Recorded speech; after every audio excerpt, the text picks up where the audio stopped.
Ladies and gentlemen, we are living in an unprecedented time where your individual liberties are being handed over in the name of a government safety net or for the common good. You're tired of being told what you're allowed to say, how to live your life, or how to raise your kids, and so are we. We are the Break the Bell podcast, and we believe your voice is your most powerful weapon. Join us weekly as we invade your ear holes with all the insanity that's going on in the world and expose the corrupt system that is hell-bent on keeping the power from you.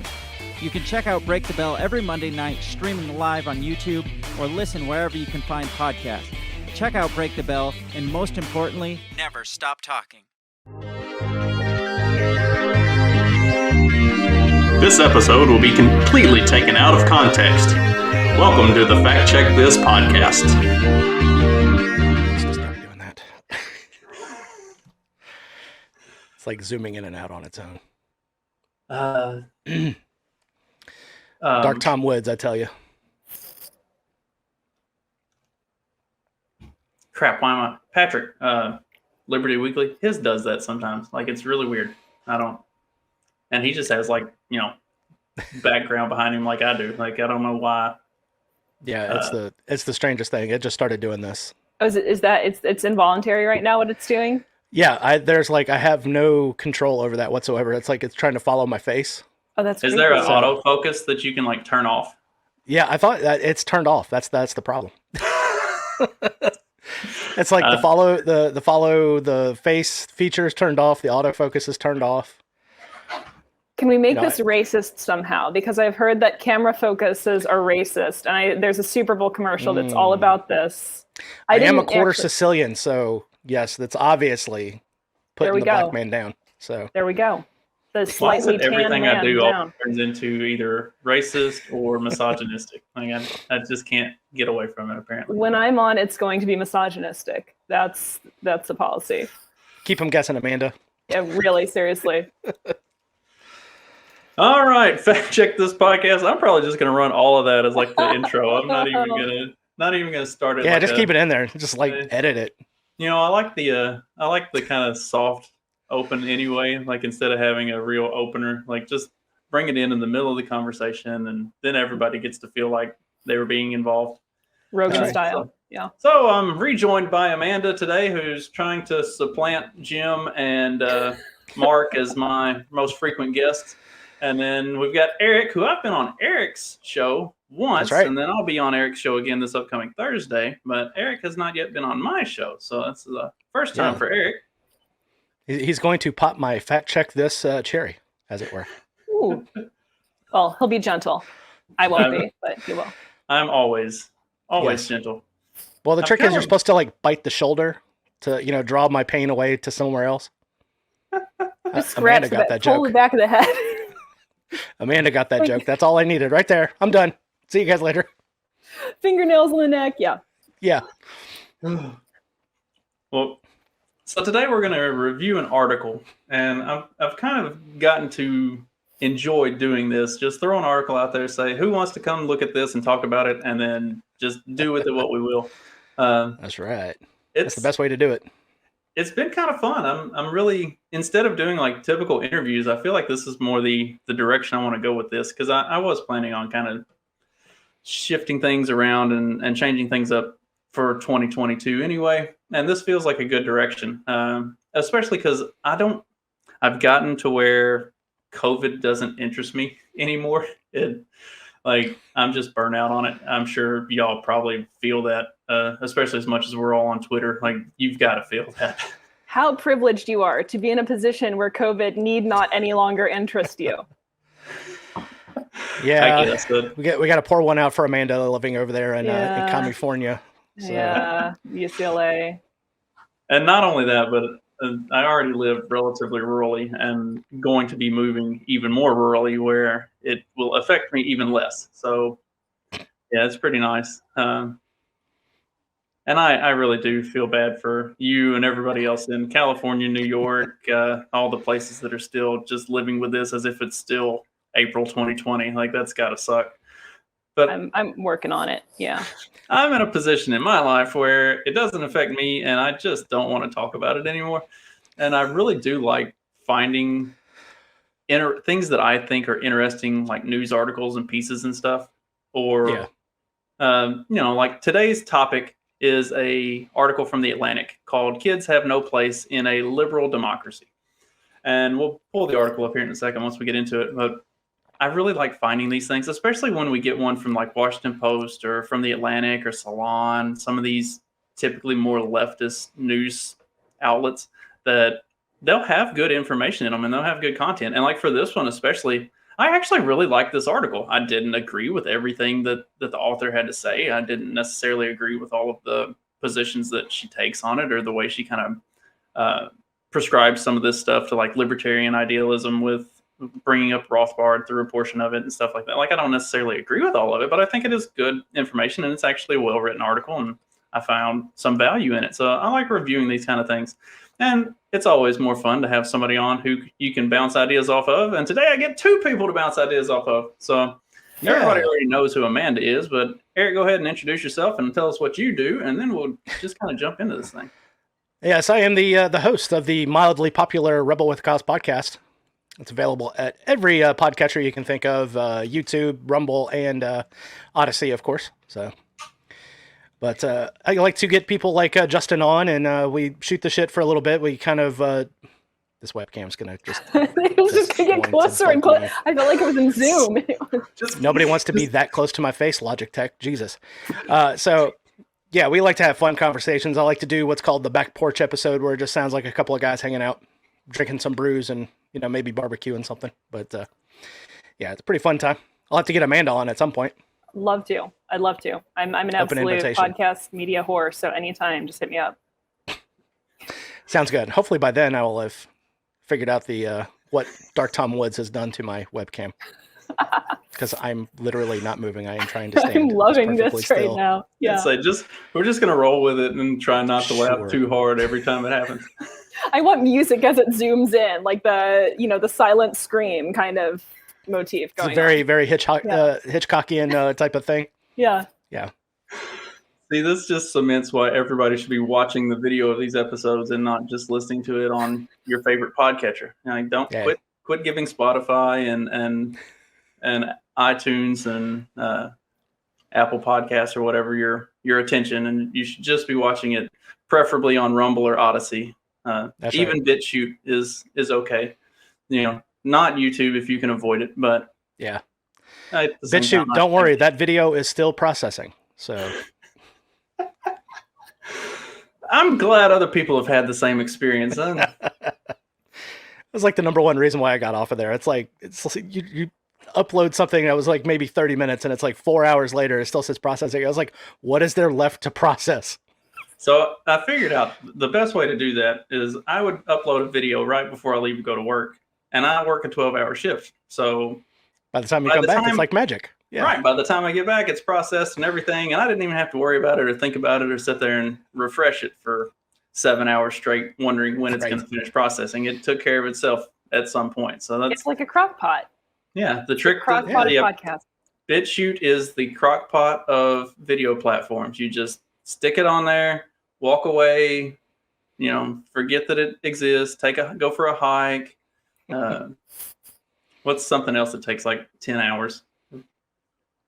Watch the drive from Baton Rouge to Orlando, Florida. That takes about 10 hours. And I did that for the Tom Woods event, so it was fun. That doesn't sound too terrible, actually. It's only about 12 hours from here, huh? Yeah. For Amanda, it's flight only. There's no way she's making that drive to Orlando. No, not so much. Flying Southwest. That's like 3 days in a car right there. So yeah, or more. I know I do dig road trips though, but I try to make it like a vacation. So it'll be lots of stops, lots of hiking. I've driven across the country a few times and I absolutely adore it, but it takes forever because I go all over the place. Yep. Well, speaking of drives with lots of stops, if any of you have children, which I don't know. I know Amanda doesn't, but I am childless and barren, my friend. Eric, you got kids? I have 2 kids that I've rescued from the foster care system by adopting them. So I saved them from the state. Yay. Other than that, I don't know of any. So all of mine are either biological for me or for my wife. So we've got way too many of them. But speaking of long road trips that are going to require a lot of stops, if anybody has kids, that's the way every road trip is, even if it's only about an hour and a half. You're still going to make a lot of stops. So today we're looking at this article from The Atlantic. Kids have no place in a liberal democracy. In liberalism, as in life, children throw things into chaos and uproar. By Elizabeth Bruenig. Bruenig. She's great. Yeah. And by great, we mean awful. No, I like Elizabeth. Elizabeth Bruenig does good work. I say she is actually not terrible. This Yeah. isn't the first article of hers that I've reviewed, and like I said, I don't necessarily agree with everything that she says in all of her pieces, but she does generally do pretty solid work. I don't dislike it. And like I said with this one, like I really do enjoy this one. So I'm going to kind of read through this first paragraph, and then we'll sort of take it from there, because this is another one of the things that specifically right here in the first paragraph that I usually find in just about any Atlantic article. Like there's usually one paragraph that really stands out to me as like, what the fuck? And then the rest of it is usually good. So we got the what the fuck out of the way right off the bat. So we are building towards a series of portentous midterm elections that might as well be called the Kinder referenda, with exactly none of the whimsy or charm that word entails. Whether the specific issues relating to children, the parents, politicians, pundits, pediatricians, and peanut gallerists have spent the past several months debating school closures, vaccine mandates, masking, appropriate reading material, classroom instruction, and the role of families therein, appear on every or any ballot is irrelevant. The fate of the nation's children is the engine of moral concern driving electoral activity, local and national, left and right. If Glenn Youngkin's surprise gubernatorial win in Virginia last year was secretly foretold in every fractious school board meeting and town hall preceding it, then it was also a portent of things to come. It's a childish world, and we're all just living in it. Now, I don't disagree with that last line, but I keep finding it surprising how many liberals and Democrats, and especially the very far left, were surprised by Youngkin's victory. How many of them are surprised consistently by Joe Manchin and Kristen Sinema? Like how frequently, whenever their agenda gets thrown back in their face, it's complete shock and awe. Where for anybody who pays attention to the political landscape, like Youngkin was gonna win like that. I didn't see that as overly surprising. What's his dick was growing increasingly less and less popular as his term went as governor. Like he was on his way out. Yeah, as far as authoritarian train wrecks, that guy was it was just bad from the start. It was like, we found this picture of him in either blackface or a Klan robe. You know, it was like, well, I don't know which one I am in this picture. They're both bad. Yeah, it's what I call the Thomas Binger phenomenon. Actually, I've finally been able to give it a name. So Thomas Binger thought that the jury was Twitter, and so he basically prosecuted a case for Twitter. Yeah. And I feel like in a lot of very, very blue areas and very blue institutions, corporate press being one of them, what happens is that you have people who are so insulated because they don't want, and I'm speaking generally here, but they don't even want to affiliate or associate with people who have unorthodox positions. So they just start to think that everyone thinks like them and believes what they believe. And so the Youngkin victory came as an absolute shock, because not only are they disassociating with people on the right, they're disassociating with like normal 90s liberal Democrats, like suburban moms. Yeah, the same thing happened in 2016. They couldn't figure out why the blue-collar workers in like Ohio that normally vote like big Labor Democrat couldn't figure out why they were voting for Trump. Mm-hmm. And it's kind of the same way. I was like, no, you guys completely lost the base. So, well, and that's like the ones who have spent the last year plus in absolute shock and awe that Joe Manchin would oppose like all of the most progressive leftist agenda that they've tried to push. Yeah, blue-collar Democrat from West Virginia of all fucking states, right? So it's ridiculous.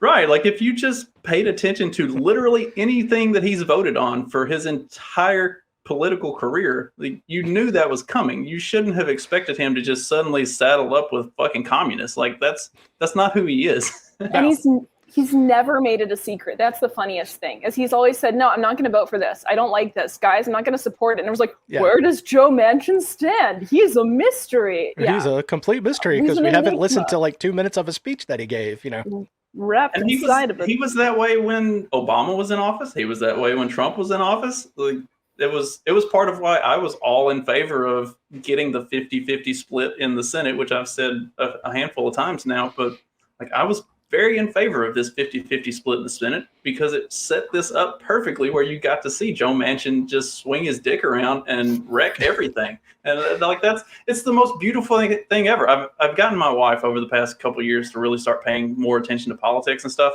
And like, every time there's a headline about Joe Manchin just wrecking some leftist agenda bill that's trying to go through this, that they're trying to push through the Senate, she's like, Joe Manchin's my hero. Look, he destroyed another one.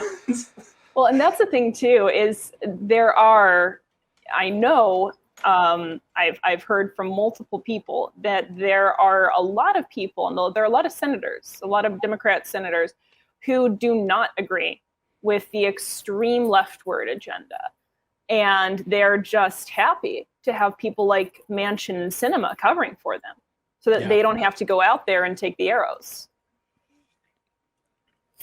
Wish more of them had the balls to stand by their principles and vote the way they believe, and as opposed to towing the party line. But you know, it is, at the end of the day, it is Washington. And yeah. All right, so back to the article. Swamp creatures all the way around. Yes. Yes, indeed. All right, so back to the article. So now, you know, we get into the part where it talks about how basically in every way America is kind of based around children to some extent or another. A lot of, like, it talks about the Scopes Monkey Trials, Brown versus Board of Education, Wisconsin versus Yoder, Tipper Gore's Parents Music Reform Resource Center. I mean, there were the Obama administration. What was it that Michelle Obama headed up? Was it probably the school lunches? Yeah, the school lunches stuff. Yeah. Bush had No Child Left Behind, which might have been the most disastrous thing for the public school system possibly ever since the inception of the Department of Education. Like, everything kind of goes back to children. I might have to go put the dogs out, I guess. So everything kind of revolves around children. And so she'll start kind of talking about how there are different ideas around how to raise children, how to bring children up in a liberal democracy, which is an interesting wording for it. But I don't necessarily think it's incorrect. I mean, for all things being equal, we have, as a country, moved more liberal over the last 30, 40 years, century, and especially so over the last 20 years. So I don't particularly disagree with it, while I might like it. What are y'all's thoughts on kind of the ideas around raising children and the different methodology that she kind of talks about with this? Because we have the extremist authoritarian style of raising kids. We also have she gets into the Rothbardian, that the state cannot force you to take care of your kids, which is, I think that way oversimplifies what was intended by that. But yeah, what are your thoughts on this part of it?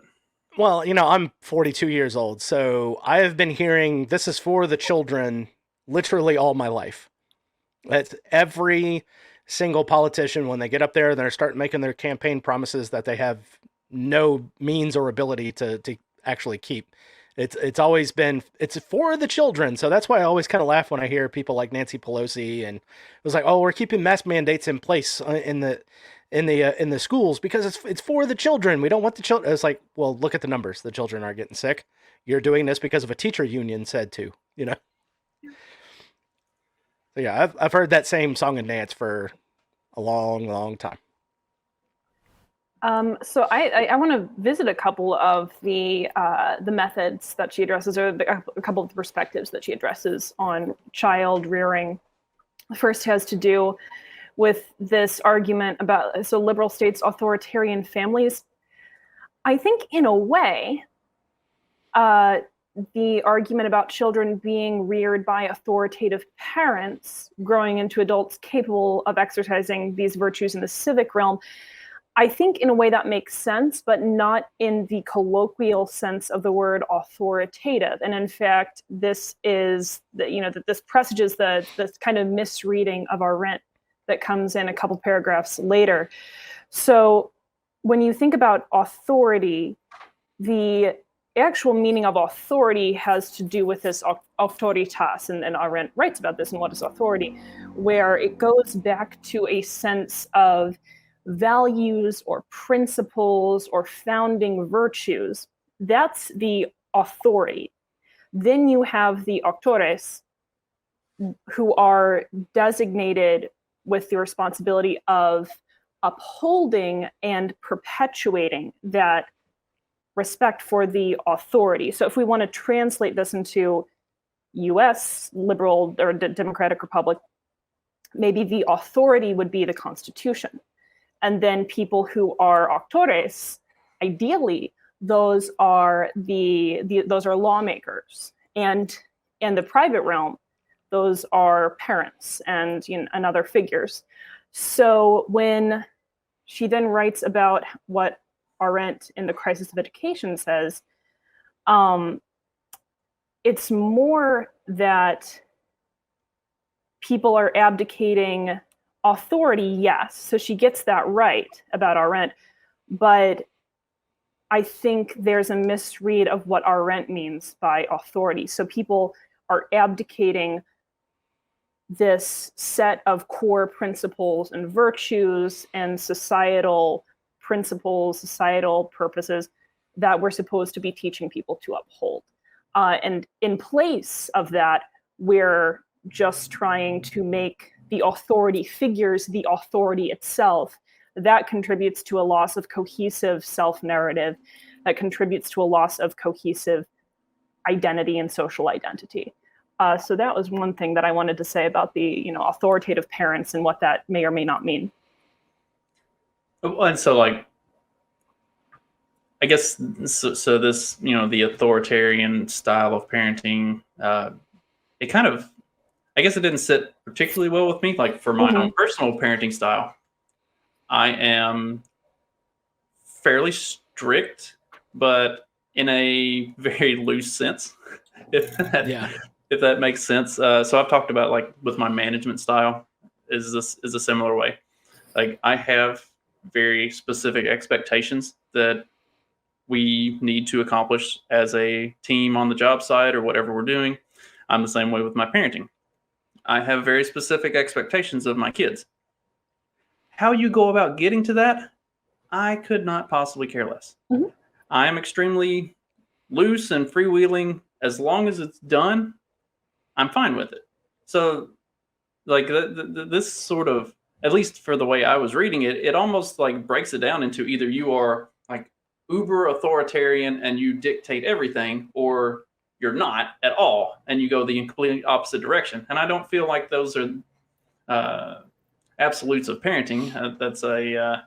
And they're not absolutes of the educational system either, or at least they shouldn't be. Maybe to some extent more so they are in modern education, but that's not the way it should be. So I feel like there is some nuance that kind of gets lifted out of this conversation, at least for the way this is kind of broken down throughout this piece of the article, is that there are ways to express authority and raise children in a manner that they're prepared for society without being authoritarian. And there's also ways to do that where they have the freedom without becoming anarchists. I mean, my kids are still going to be anarchists, but they'll be the good kind of anarchists, I guess.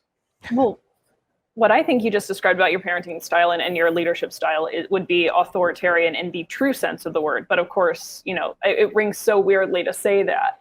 I would call the alternative that you described, that would be more totalitarian. But yeah. Yeah, I kind of have like the walled garden approach. You know, your kids are free to do whatever you want, but once you get close to the boundary, that's when you're going to get corrected. You know.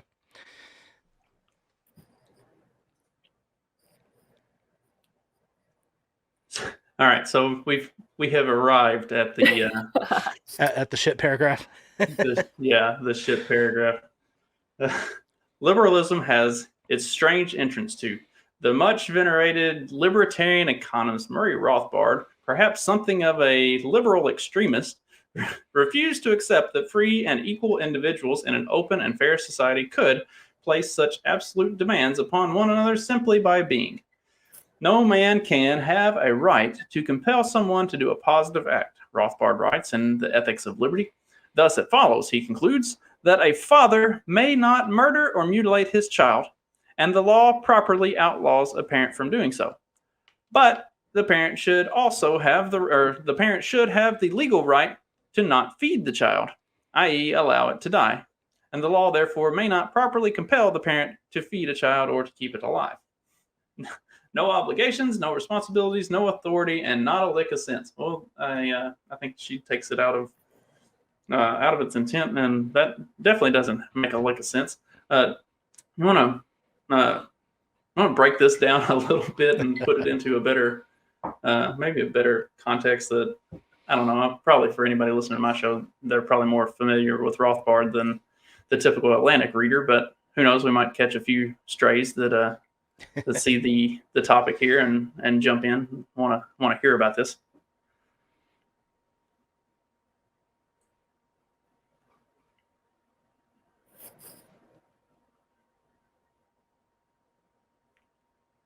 Eric, your camera zoomed in on you like you were about to say something, and then you didn't. Dude, I have no idea. I'm just glad it's not like zooming up my nose. So, you know. See, do y'all have any thoughts on this line from Rothbard as it's kind of brought in? Yeah, here I mean, The Ethics of Liberty, it's a pretty thick book, and there's a lot that goes on before that paragraph, and there's a lot that goes on after that paragraph. And it's not actually something that a lot of libertarians agree with. Like myself, I would never like intentionally starve my kids just because I think, oh, they're children. If they're old enough to speak, they're old enough to get their own food and water, I guess. Yeah, it's like not all of us are like that. And there's the obvious disagreements here, even with the great Murray and Rothbard. But this is always the quote that is brought up by the mainstream media whenever we start quoting Rothbard about other stuff. Well, I think when you put it into a larger context, because there are a lot of things in Rothbard's writing and his philosophies and the things that he kind of bases stuff around it, and a very central tenet of libertarianism as a whole is personal responsibility. Right. Somebody, I don't think that the state, maybe, yeah, I mean, I don't necessarily think that the state should put that requirement on me, but at the same time, I'm not going to, as a responsible person who takes principles and values and morals and ethics into account in life and holds that personal responsibility, like I'm also not going to need the state to tell me I have to do that. Right. So like that, there's a lot of nuance to that argument to be made, that it's like, and that's also something that is more of a community type of thing. Like if I know that somebody as a parent is doing that to their kids, I'm going to go deal with it. Yeah. It's not the place of the state to insert itself into family matters and the matters of community and things like that. Like that is a inter-community, interpersonal thing that should be handled. And maybe that gets a bad rap especially in modern society, because for all intents and purposes, we do live in an extremely soft, non-confrontational society, which, Amanda, we talked about this a little bit with the females in the workplace episode. Feminine society, yeah. It needs more manliness. It needs more manliness. Harvey Mansfield's right on that. Oh, I'm never going to work in this town. Okay. Yeah. Anyhow, But yeah, like I think there is a lot of community aspect to this that gets left out of what Rothbard is talking about throughout the course of this, especially throughout the course of Rothbard's works as a whole. Like this one line seems completely out of context, not just within the course of the book, but within the course of like the principles of libertarianism. Right. yeah. I was eager to hear you contextualize that before I jumped in. Understanding you probably know your Rothbard better than I do. I'm more of a Hayekian, whatever that may mean or say. Hey, we all like Salma Hayek in Once Upon a Time in Mexico. There we go. There we go. Yeah, no, wonderful actress. But you can look at this two ways, right? So on the one hand, you can say, well, absent a government, if you volunteer to bring a child into the world, then you are the one who is usually with others, but primarily tasked with taking care of that child and teaching it to be able to take care of itself. So when you do enter into a political society, there is an obligation to provide those, or rather to facilitate those institutions and those rights and responsibilities that would obtain absent a political society. And child rearing is one of them. You can also look at it as saying, well, if you think about it, the government doesn't compel you to feed your child. What the government says is you have a child, and if you're not willing or able to take care of it, then you put the child up for adoption.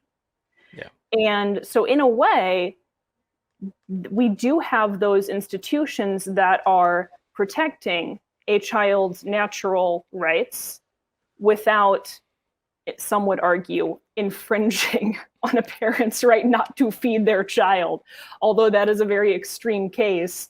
But I think you can look at that in those two ways, both of which kind of challenge the oversimplification that Rothbard gives here. Yeah, that's I like that kind of that breakdown. I think that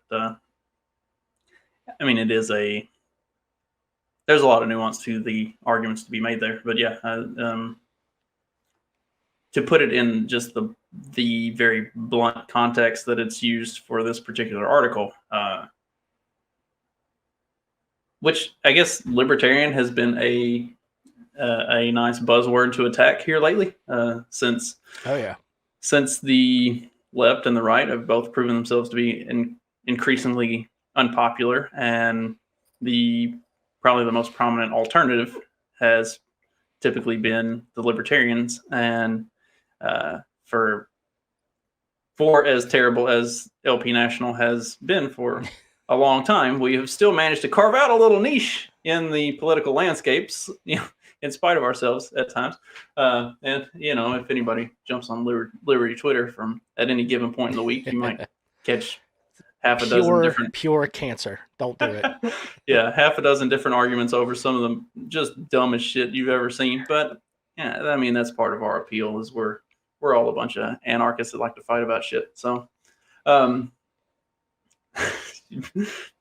being a Hayekian, my buddy Mark and I did the show Los Libertinos with Carlos Avalar, who is the owner of Paloma Verde CBD, and who are a great sponsor of this show. Go over to palomaverdecbd.com and use the promo code FACTS and get a discount that I don't remember what it is, but you get a discount nonetheless. So go do that.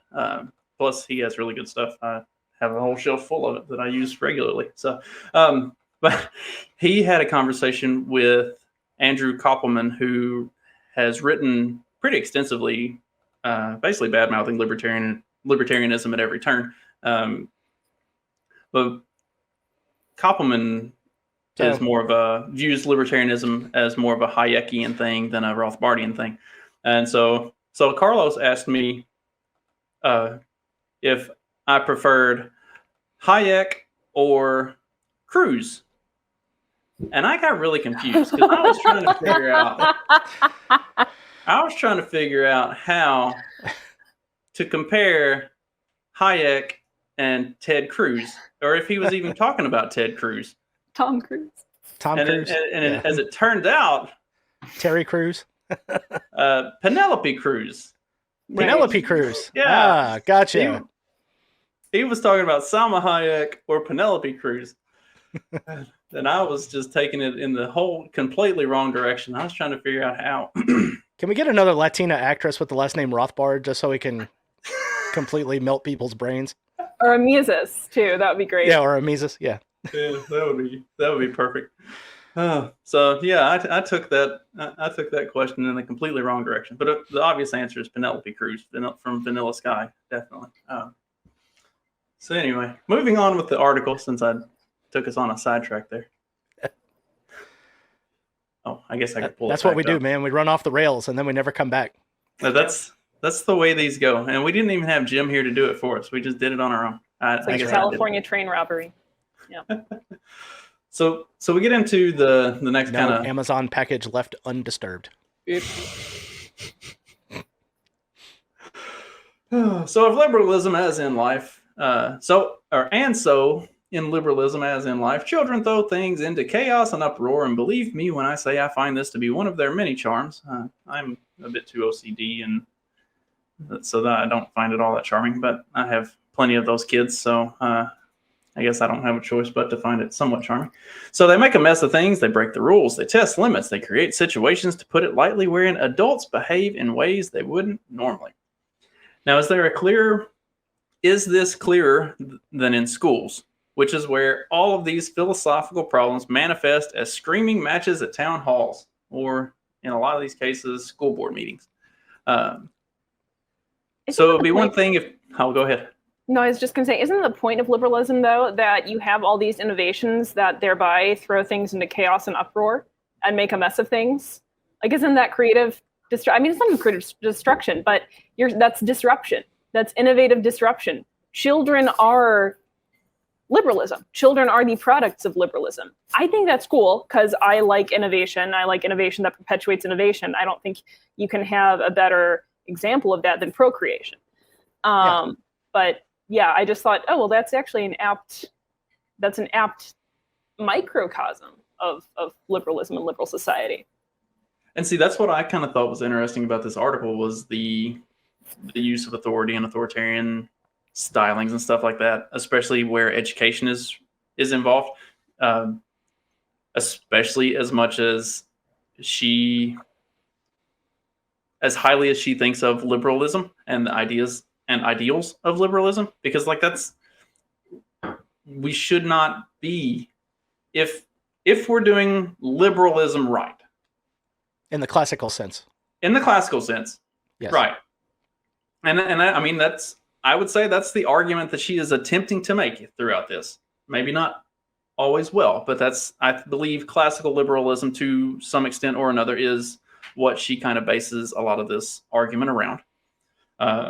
Having schools where some do things one way and some do things the other way, where we're having a governor's election in Virginia being largely based around CRT and a lot of the other shit in the school systems that led up to this past year, the election of this past year.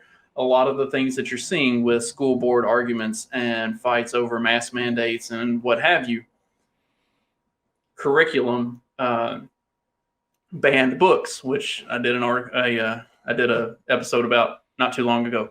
But all of these different things, that should be a staple of liberalism.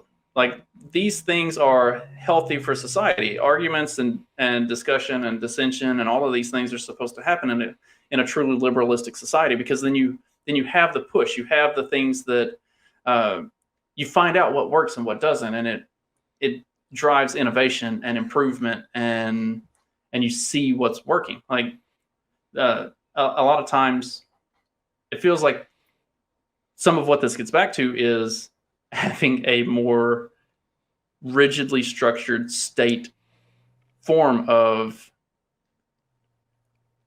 educational liberalism that is that falls into a real specific kind of format.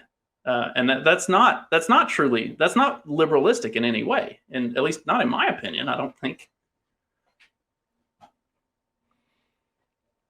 Yeah, and it's like ultimately what comes down to it is, I think over the last couple of years, parents got a good look at what was being taught in the government school and didn't like it one bit. And when they actually went to press the issue, then they got met with the force of the state. You know, it was locking up parents showing up to these town hall meetings that are righteously upset with what their kids have been taught.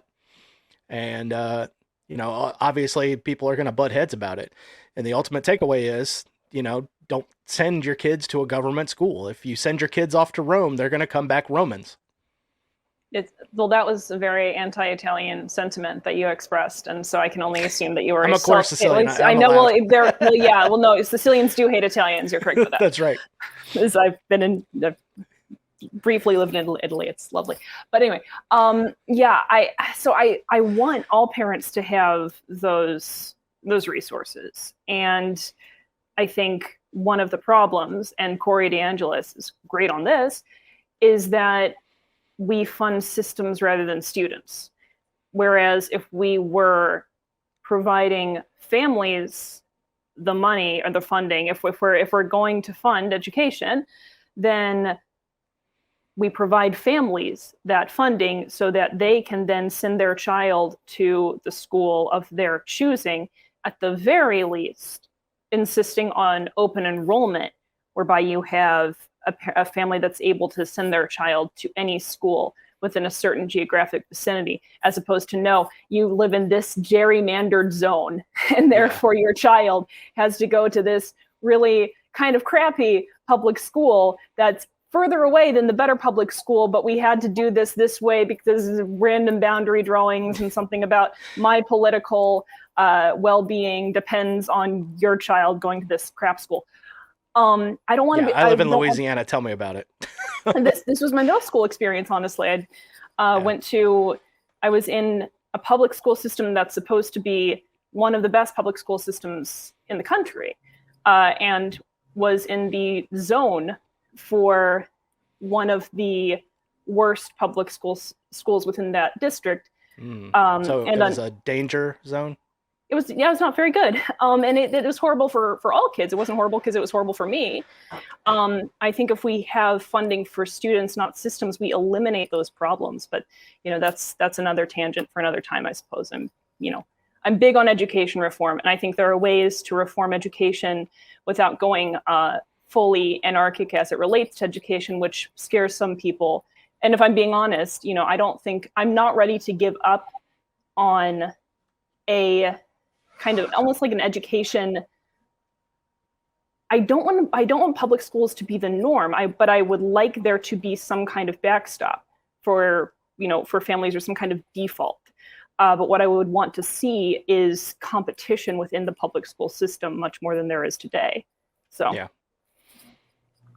ending it at the federal level will be a huge step, because if it's taken over by the states, then you'll have that competition. Yeah. Well, yeah, just allowing open enrollment, and again, vouchers are great. Vouchers are amazing. You know, if we're gonna do it that way. But so, I grew up extremely rurally, and like, you don't say. Yeah, never would have figured it out from my accent. Right. Or, you know, the fact that I talk about my goats and chickens and my personal little farm on a regular basis. Collection of blades, you know. Yeah, blades and guns and all that stuff. Yeah, no, nobody ever would have expected that I was a rural farm boy. So, like, where I grew up, you had no options. It was you either went to the county school or the city school, and there were weird cutoffs where technically, if you lived in a certain part of the county, you were supposed to go to the county school, but you could still go to the city school. And even if you lived in a certain part of the city, you were still technically supposed to go to the county school. So weird. Even though the city school was literally 3 miles down the road, because of where you lived in the city, you technically fell into the county, and so you're supposed to go to the county. And honestly, neither school was good. Like we were probably bottom 5 in this. Like both of them were probably bottom 5 in the state. So it's not like you're getting a huge benefit by going to one over the other. Or you they have that down here. There's a couple streets over. One half of the street goes to one school, the other half of the street goes to the other school. That was how it was when I was growing up. Yeah, that's ridiculous. It was like these kids literally live right next door to each other. Yeah. Well, and so then you also had the option, like for where I grew up, because I was right on the Kentucky-Tennessee state line. You could also pay out the ass and go to a Tennessee school, which were, for whatever reason, even though they're literally 7 miles away, infinitely better than either of the schools that we had choices for in Kentucky. Like, well, you know what they say, living free in Tennessee, right? I guess so. So like it was an interesting position to be in because you didn't really have options. So like for me, you make the best out of where you have to go to school, and I saw public education from that perspective where we had good teachers who sincerely tried hard to teach us what we needed to know. But at the same time, you see the system and the way, especially after I graduated, we had old school principal, old school vice principal, old school superintendent who did things more the way my parents would do things. And then within 2 years of my graduating, by the time my brother was a senior, they had a new superintendent, a new principal, and everything went to shit. Like they almost to a large extent weren't permitted to teach things the way that they wanted to and the way that they should, because they had to abide by the state requirements, and the state requirements were absolute horseshit. So like my class and those before us were really kind of lucky in that we had the right teachers and the right administrators that they just did what they wanted to do without concern for any of the bullshit. And then once they all retired, which basically happened with my class, all the new people that came in were state educators, and then it all went to hell. And I mean, watching my mom being a preschool teacher and deal with that on a year-to-year basis for the last 20 years has been absolutely disastrous. Like she eventually, as soon as she was able, she retired because she couldn't put up with the bullshit anymore. And like to see educators who sincerely try to help their kids learn and progress and be hampered by a system that won't allow them to, like that's what really pisses me off. And they could completely wipe out both of those, the city and the county school, and just let there be a private school be built, because I guarantee you the community would build a private school for those kids, and those teachers would have a job, and those teachers would probably make more money than what they do now as a bottom 5 state-run school. Like the community would step up and do it. It's not like if you end public education today, tomorrow no kid is going to have an education ever again. The poor kids aren't going to not get educated. Like, right. I don't care how much they argue that that's the case, that poor kids are going to get left out of stuff. That's not going to happen. These communities aren't going to allow that to happen.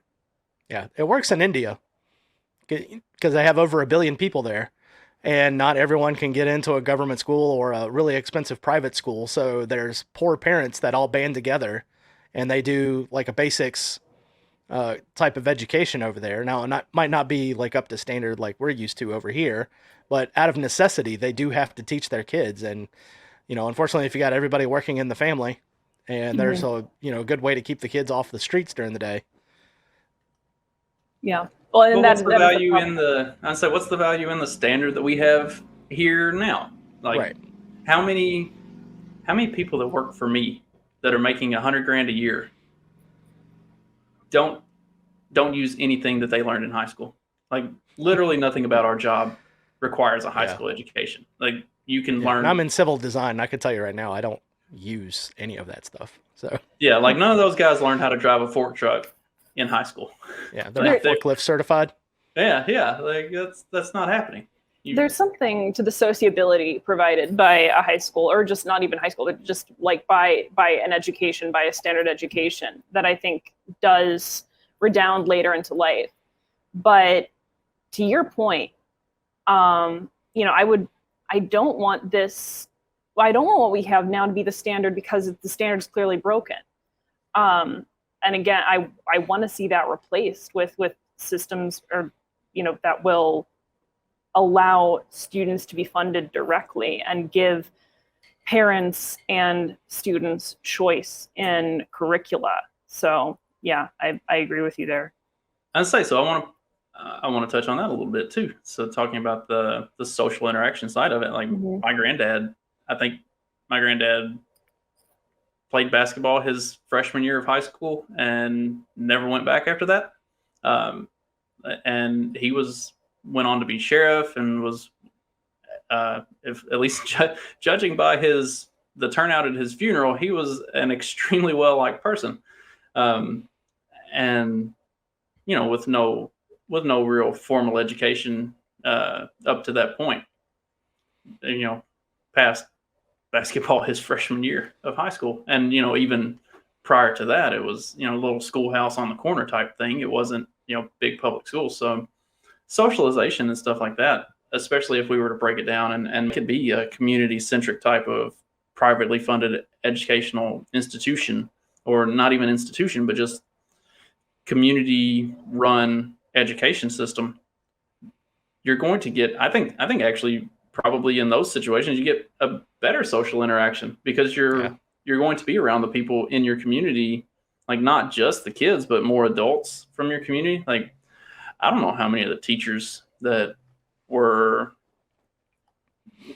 not so much when I was in high school, but after I graduated, seeing my brother, and then going to visit my mom at the school when she was still teaching after I had graduated.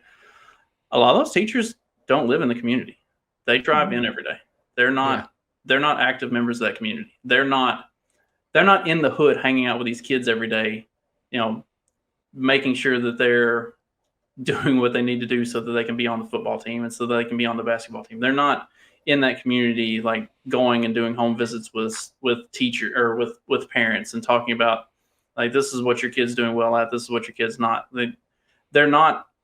And how many of these, especially like Amanda, for you being in California with like the large city schools that they have and stuff there, I would almost guarantee you none of those teachers are actually involved in any of their communities that they teach or represent. I don't know about the primary level. I do know that, you know, at UCLA, I mean, the entire area of Westwood is just, you know, filled with professors. So you know, the houses along the, you know, campus is on a hill. So the houses like all the way along the hill are these gorgeous houses. And if you live there, you're either a student renting or you're a professor. But I don't know what it is like at the primary level.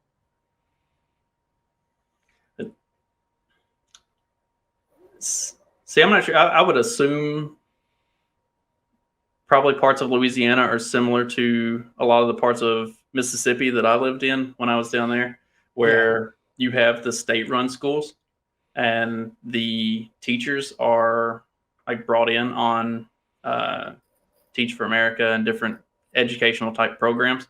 Yeah. And they live in the more hoity-toity, well-to-do neighborhoods. They don't have anything to do with those students outside of, they get to school in the morning, the kids get to school in the morning, they leave in the afternoon, the kids leave in the afternoon. They're not in the neighborhood. Whereas like my high school football coach, I know of exactly 2 teachers that live like nearby.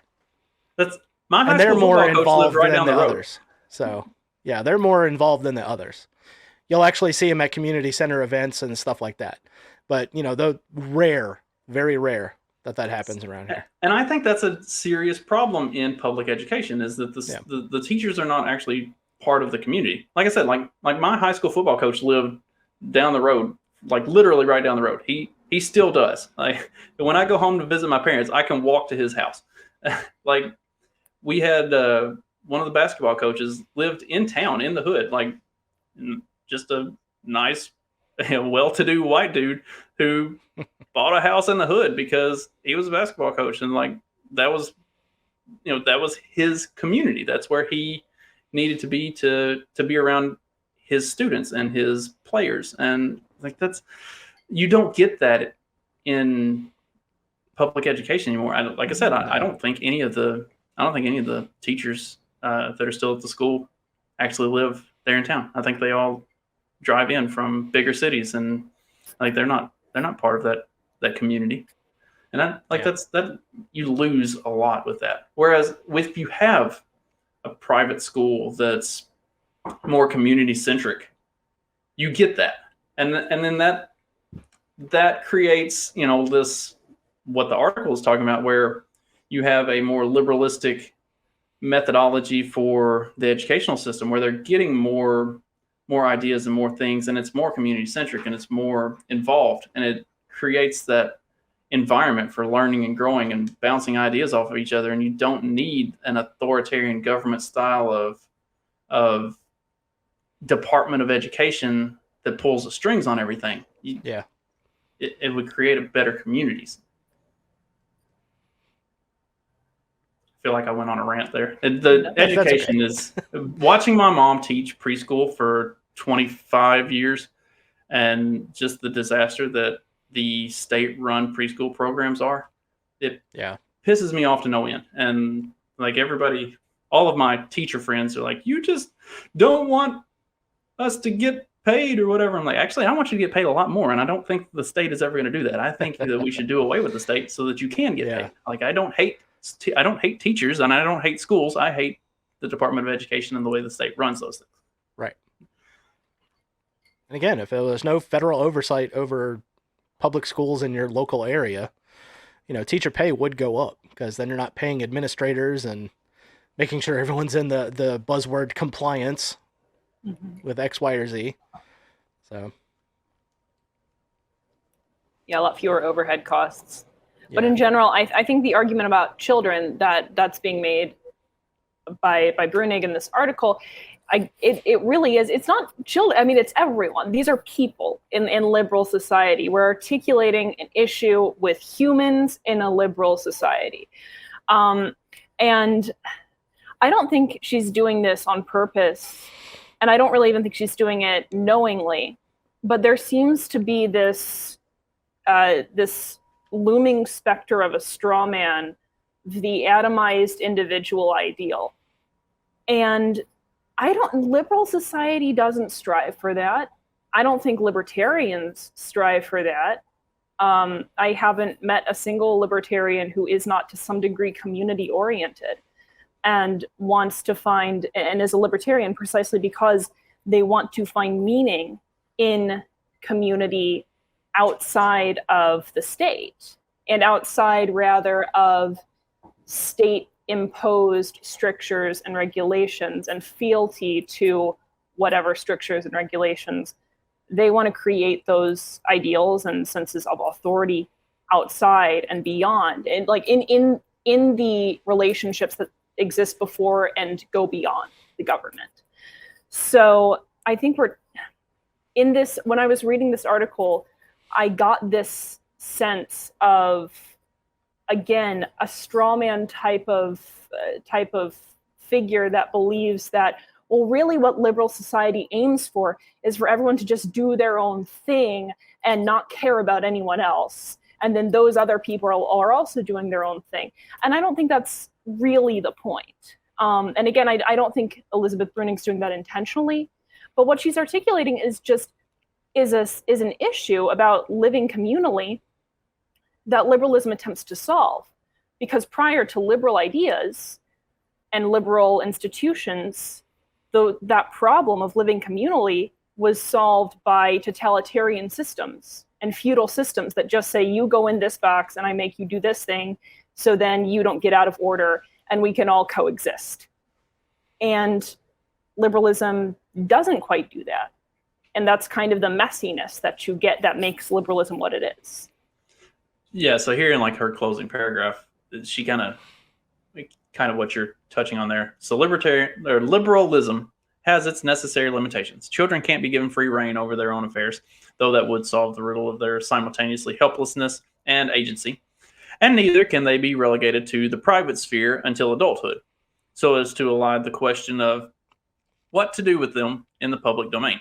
Instead, they force us to debate the merits of our own moral doctrines explicitly, despite the fact that we have little skill for it and less practice.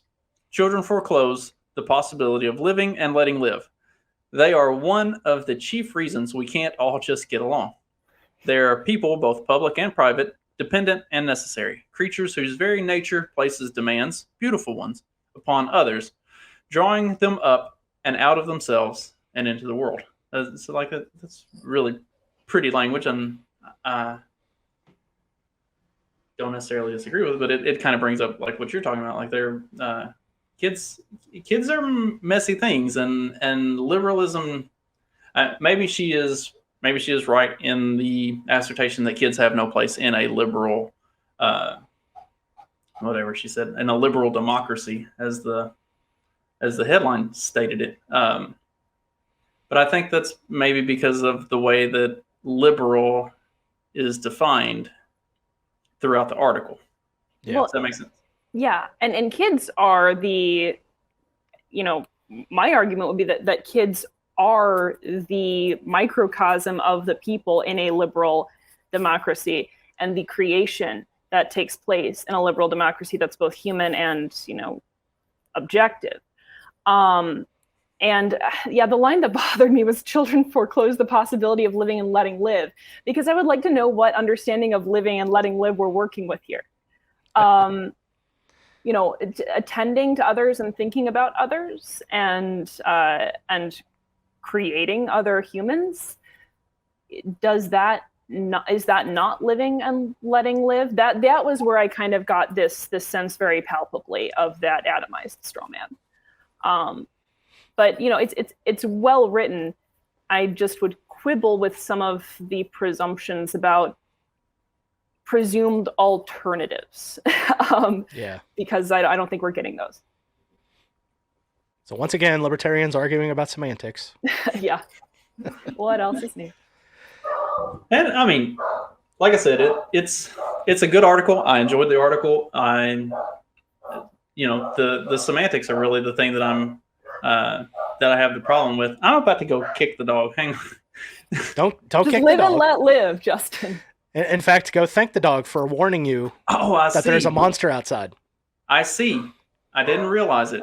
It's 3:00 in the afternoon, and at 3:00, literally every afternoon, she absolutely loses her shit. I don't know what ghost it is that runs across the yard at 3:00 every afternoon, but I hope that fucker doesn't follow us to the new house, and we don't have to deal with this once we get moved up there. Just make sure you don't have any like strange ornate boxes in the attic, and no dolls. Definitely no dolls. I'm halfway convinced my apartment is haunted. It's a really, really old Y'all apartment. argue building. amongst yourselves for a second. I'm gonna go put them out while we can wrap up. Okay.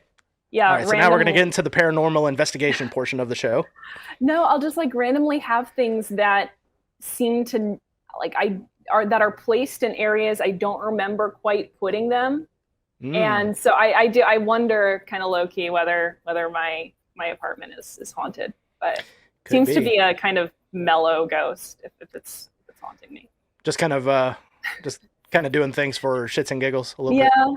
I mean, but not kind of like even the ghost that's messing with my camera right here. there you go. Maybe it's the same ghost. It's the same one. Just got to mess with it. Yeah. Now, I mean, I've got some stories that'll, curl your hair and, and everything about ghosts moving stuff in the house and everything. But oh God, Eric's telling Louisiana ghost stories. You're doing ghost stories now. I've got a few, but yeah, if you think you've got something in the house, definitely set up a camera. You can talk to the things. Sometimes they respond to you on recordings. If there is a ghost, I don't really mind it. It just kind of keeps me on my toes. Yeah. Yeah. It's like, I don't remember putting that fork there. Yeah, no. I don't even remember having a fork. Yeah. Unless you have a history of sleepwalking that you don't know about. No. That'd be kind of fun. And the camera will show you that too. Yeah. Yeah. No, I've never had anyone report sleepwalking to me. So Well, I got distracted with dogs completely losing it. yeah, No, so- I don't that's know okay. what. I don't know what's going on there. They are still outside losing it. Usually, putting them out takes care of it. And it's Yeah, my dog literally sits. Our couch backs up to the window, so she literally sits on the arm of the couch with her head like right at the window, and she keeps watch all day long. So if somebody like 3 streets over like accidentally honks their horn when they get out of their car or something, she's all up in arms about it. to lose it. Yeah, Yeah, I was there's like, turn the radar off for just Yeah. a minute, please. yeah.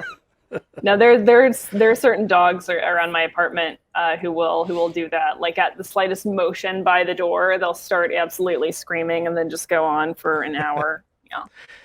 Yeah, and the it doesn't help that UPS she's man, a blackmouth cur, so she's got a very deep, low growl and a bark and everything. She's only like 50 Oh. pounds. Okay. That's just crazy. The UPS man is her mortal enemy, but it's Sunday. He's not running today, so I don't- Right. Yeah, that son of a bitch knows what he did. the only thing he does is pull into the neighborhood. Like I don't even get stuff from UPS. Like maybe 3 or 4 times a year, UPS will drop something off. Yeah. He doesn't even come to our house. But as soon as that big brown truck pulls into the neighborhood, loses it. Absolutely loses it. Yeah, it's small dogs that tend to be the worst though, because it's they're compensating for the lack of size by being incredibly vocal and shrill, which is yeah. basically my theory of my own behavior, quite frankly. She's a very medium dog. She's Medium. Schmedium. she's smallish, medium, but she's also really fat. So, and she's not really fat, but she's fat for her size. She's gonna come in and just give you that look. Like I Stop heard body that. shaming your dog. Well, I'm and then my I'm my a dog dog, jackass. I have better hearing than you think. my dog is massive. He's got some Great Dane in him, and so he sits on the couch and just looks at her like she's a dumbass as she's like losing her shit and barking at the nothingness that's outside. But Yeah.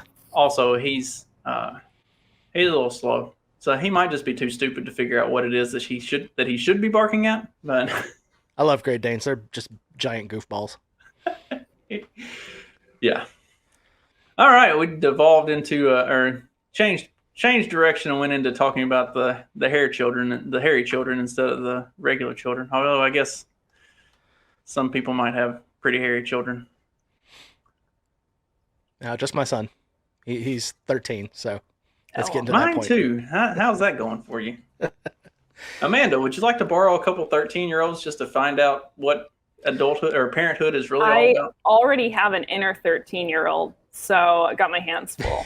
It's fine. Yeah, you definitely don't want my son running around. 'cause- Or mine. Yeah. No, I love children who aren't mine. It's great because I have 2 nieces and I get to just be a part-time parent. Oh, Amanda's that way- taking the awesome aunt route. I see how it's going to go. Exactly. And Yeah. I have like awesome aunt hair.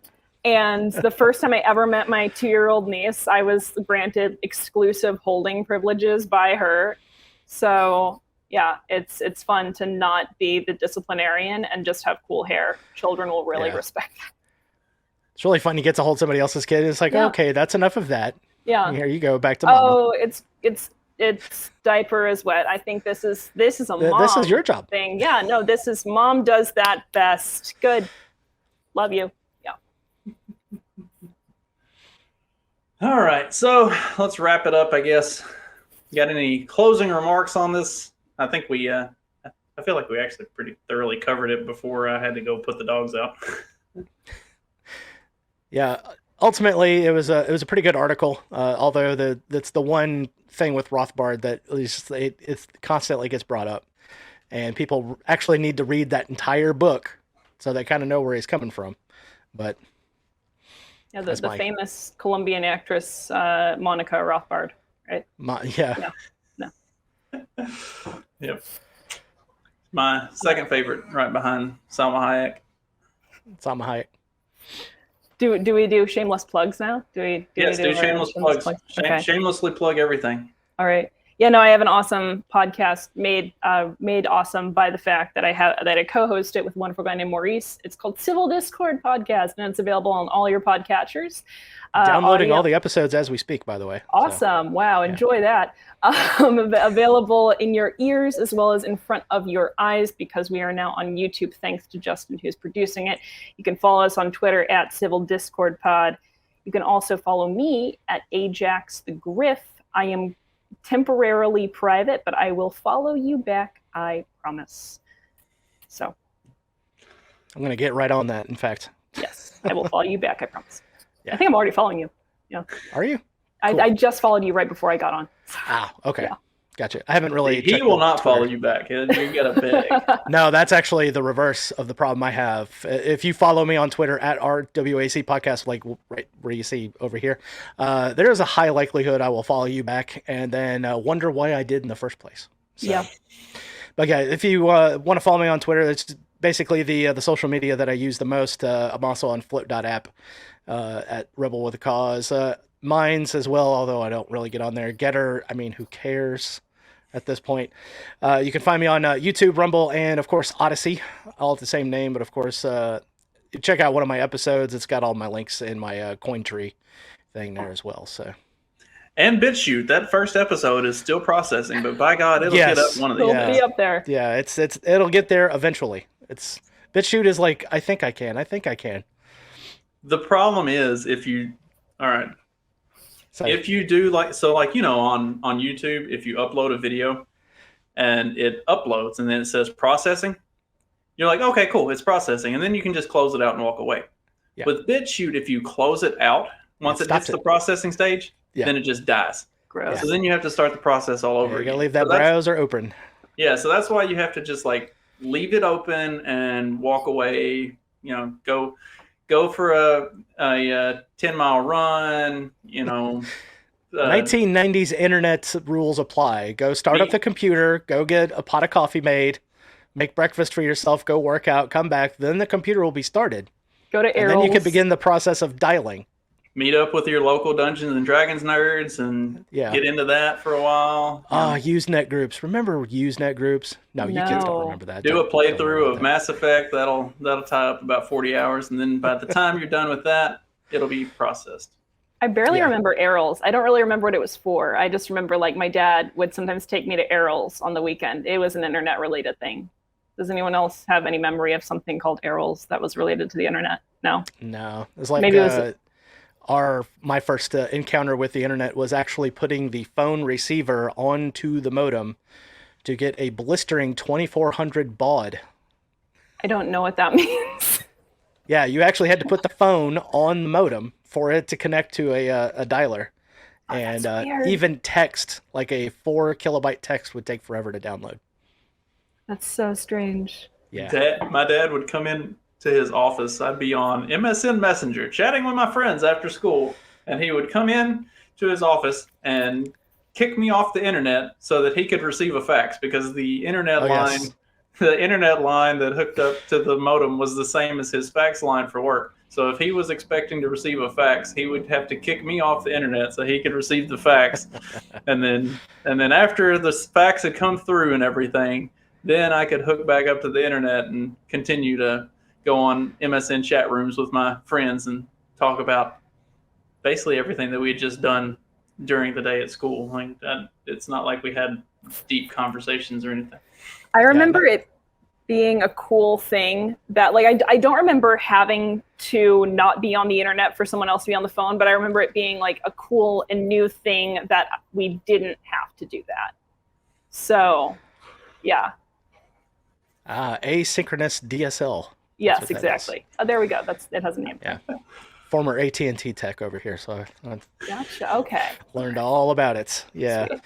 Now, one of our favorite things to do was go war dialing. So you would take your computer over to a friend's house, and then you would start dialing every number that was associated with the business to find out what their internet line was, so you can get free internet. No. Oh, wow. Interesting. Oh, tricks of the trade. Oh, yeah. So if anybody listening to this in some third world country where you're just now getting dial-up, listen. Just It gets better. hit up Eric. He will give you all of the tricks for getting Yeah. free internet. And then If you one get of these 14 days- 4K, I mean, you're balling. So and one of these days, Elon will get you the Skynet or whatever, and you will be able to have high-speed internet. But don't besmirch Starlink. My brother has it, and it's like 320 gigs down. It's ridiculous, especially if you get multiple satellites queued up at the same time. It's pretty good. Well, I've seen it fly over once, or at least that's what they told me. It was not actually some giant UFO. It was supposedly Starlink. No, UFOs don't Elon exist. Come Musk. on. What are you doing? It's swamp gas. Yeah, sure. See, we'll have to do a UFO episode next time. Definitely. We'll totally have to do a UFO, ghosts, all kinds of stuff. Oh, is that what we're doing Thursday? Just sure, why not? We did conspiracy theories last time. We should probably do an actual topic this time. Yeah, probably. Paranormal episode. Maybe write something down in the notebook and just kind of start there. Yeah, that's how it works. But look, we didn't do anything racist or misogynistic in this episode, so we should probably be as racist as possible on your episode. That's Oh, what yeah. I'm- That's what I'm I'll- good at anyway. Yeah, my son was given an N-word pass at school, so I guess I can borrow it from him for a little bit. All right, I gotta hear about that, but later. We gotta wrap this one up. All right, thank you everybody for joining us. If you didn't catch the plugs they were given like 10 minutes ago, rewind and find those. And in the meantime, I hope everybody has had a good experience with this. God, that was terrible. I hope everybody got a little bit of something out of this. I will be back tomorrow night with a live stream with David Brady. Is that his name? Dave Brady? Yeah. He's such a cute little boy. He's I out know. there. He's And he doing wants to talk about inflation. I guess it makes sense. Literally, all he's known for his entire life is rampant inflation. So, Yeah. Better get accustomed to it, kid. yeah, it's not getting any better. So, David Brady is going to be joining me tomorrow night for a live stream where we're going to talk about inflation. And who knows, I might even wrangle somebody in to just wreck that conversation and take it down a completely wrong path. I can come in there and just shout the N-word all over the place if you need.